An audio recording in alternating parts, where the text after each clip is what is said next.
आप राजनीति में आ गए हैं, और भी कई पार्टी देश की हैं, सबसे पुरानी पार्टी कांग्रेस है और इस वक्त दुनिया की सबसे बड़ी पार्टी होने का दावा है बीजेपी के पास।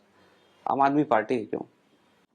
देखो, जो आप कहते हैं ना संगत, लोग कहते हैं ना कि किसी को जानना हो तो उसकी संगत जान लो, क्योंकि जो उसकी विचार, आप अपनी विचारधारा से अलग के लोगों के साथ रह ही नहीं सकते, संभव ही नहीं है। अरविंद केजरीवाल भारत के इस वक्त एक ऐसे नेता है जैसे किसी जमाने में दादा भाई नेहरू जी, बाल गंगाधर तिलक। लीडर के अंदर सबसे बड़ी चीज होती है विजन, उससे बड़ी चीज होती ही नहीं। दायर और विजन कि आदमी हमें ले कहां जा रहा है। अच्छा, वो विजन हर आदमी पकड़ भी नहीं पाता, समाज का बहुत उच्च तबका उसको पकड़ता है, फिर वो नीचे के लोगों को समझाता है। इसको हम डाउन फिल्ट्रेशन थ्योरी कहते हैं। जैसे मैं देख रहा हूं कि केजरीवाल जी का पूरा टारगेट है मानव संसाधन का विकास, ह्यूमन रिसोर्स। कैसे? शिक्षा और स्वास्थ्य को पकड़ लो, क्योंकि जिस कंट्री का ह्यूमन रिसोर्स मजबूत हो गया, भाई परिवार अगर मजबूत होंगे तो समाज होगा, समाज होगा तो राष्ट्र होगा।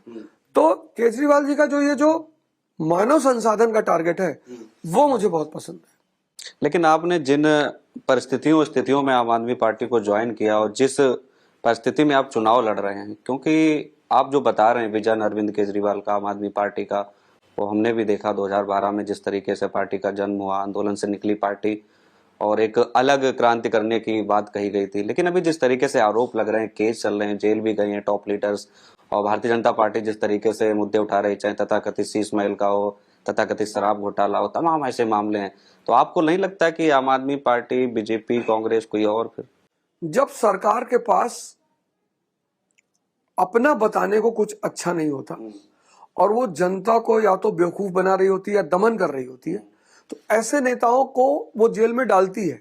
1908 में तिलक को जेल में डाला, बाल गंगाधर तिलक को। तो पूछा गया कि वजह क्या है? बोले कोई वजह नहीं है, बस जाओ, डिफेंस इंडिया एक्ट। 1922 में गांधी को जेल में डाला, बोले वजह कोई नहीं है, Rowlatt act, imprisonment without trial. ये नियम रहा है कि जब सरकारें जो आता था, जैसे मोदी जी आए थे बड़े शान से, सबको सपोर्ट मिला था 2014 में। मुझे नहीं लगता किसी ने उनको, जो मेजोरिटी उनकी आई थी वो सबके सपोर्ट से ही आई थी। अच्छा, कहा भी उन्होंने बड़ी अच्छी बात थी कि बहुत हुई पेट्रोल डीजल की मार, अब की बार मोदी सरकार। और ऐसा कौन आदमी है जो महंगाई कम नहीं करना चाहता? अब वो कह रहे हैं बटेंगे तो कटेंगे। भाई आपने जो 14 में कहा, 10 साल बाद उसकी लिस्ट पेश करिए ना। महंगाई पे आपने क्या किया, रोजगार पे आपने, सब बताइए जनता को। जैसे आज केजरीवाल जी बता रहे हैं कि शिक्षा में हमने ये किया, अम्बेडकर एक्सीलेंस प्रोग्राम चलाया। तो ये कोई नई घटना नहीं है।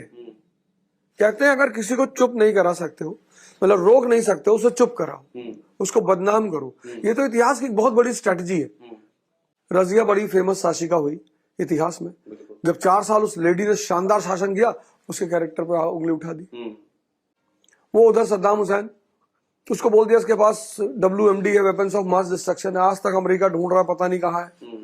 तो राजनीति का नियम है कि जब तुम अपने प्रतिद्वंदी को उसके अपने कामों से उसे नहीं रोक सकते तो उसको बदनाम कर दो। बस वही चीज आम आदमी पार्टी के नेताओं के साथ की गई है। हमसे जुड़े रहने के लिए हमारे YouTube चैनल को सब्सक्राइब करें और नई वीडियो की नोटिफिकेशन के लिए बेल आइकॉन को दबाएं।